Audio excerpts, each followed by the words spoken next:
asleep now, though. As I say that, one of the lionesses rolls over onto her belly. That seems to be a popular position today. And look how she's giving herself a little scratch. That's quite nice. I find it so funny how all the Nkuhumas seem to love to rub their bellies with their own paws. I've never seen it before until I came across the beautiful Nkuhumas. You can see all the little cubs, though, are absolutely exhausted.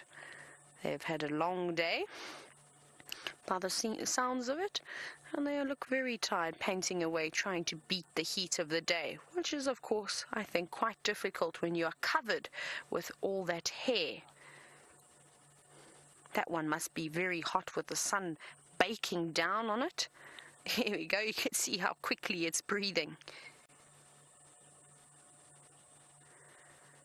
A little bit of movement, but not too much from them. I think, though, that they're going to sleep for most of the afternoon. I think it's only going to cool down much later this evening, unfortunately. Now, we aren't going to be able to stay with Nkuhumas for too long.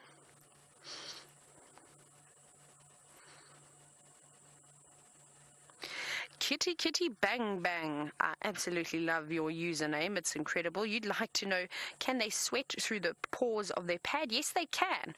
They can indeed do so. That's one of the perks. And another animal that does it quite well is the rock hyrax, or a dussie, as they're commonly called in South Africa.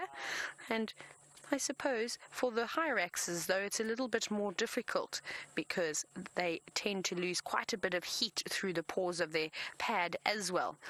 And I don't think they're as fluffy, though, as the lions. They have to rely on cuddling up to each other to keep warm, where we often see the lions getting quite annoyed with each other when they sit on top of each other. Well, the cubs don't mind. The cubs just do whatever they like, really, including putting a foot in Mom's face, as you just saw. So like I said, unfortunately, there are lots of vehicles that want to come and see the lions this afternoon. And I don't think that they're going to do too much, though, but I will keep listening out to the radio, that perhaps if they do get up and start doing something interesting, and maybe once everyone has come through, maybe we'll be able to come back.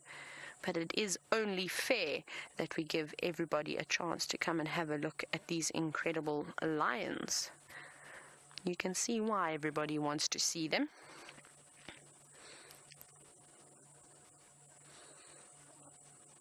At the moment, I wish I could cool down from the padding under my feet. I am very hot this afternoon. I feel like I may go and put my feet in the water and join Henry the hippo.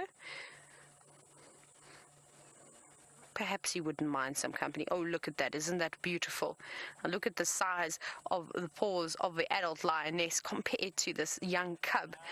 And it's hard to believe that in a few years' time, maybe even in a year and a half, he'll be almost just as big as Mom.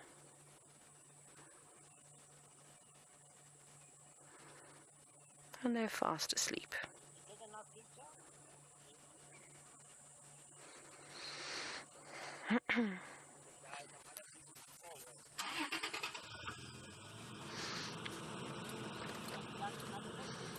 Look at that one, fast asleep, huddled right underneath that tree.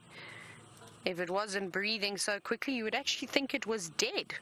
Now, Tim Silver wants to know, how long do I think the Birminghams have got to reign?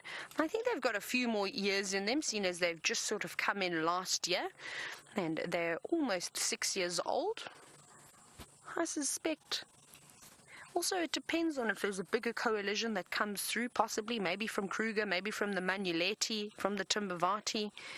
They could be taken out at any moment. I think, though, they're going to be here for maybe another 2 years or so. I think they're going to be great. Now, it is very difficult, of course, with the Birminghams, how they have split up quite a bit. We normally just see Tinyo and Mfumo together occasionally. Every now and then, Nana comes through as well, but I have yet to see all four Birminghams together, which I'd absolutely love to see. So that runs a risk, is that if 3 new lions come in, a new coalition comes in, they'll just take the Birminghams out one at a time. And that's the problem when you don't stick together. Fast asleep. It's very uncomfortable.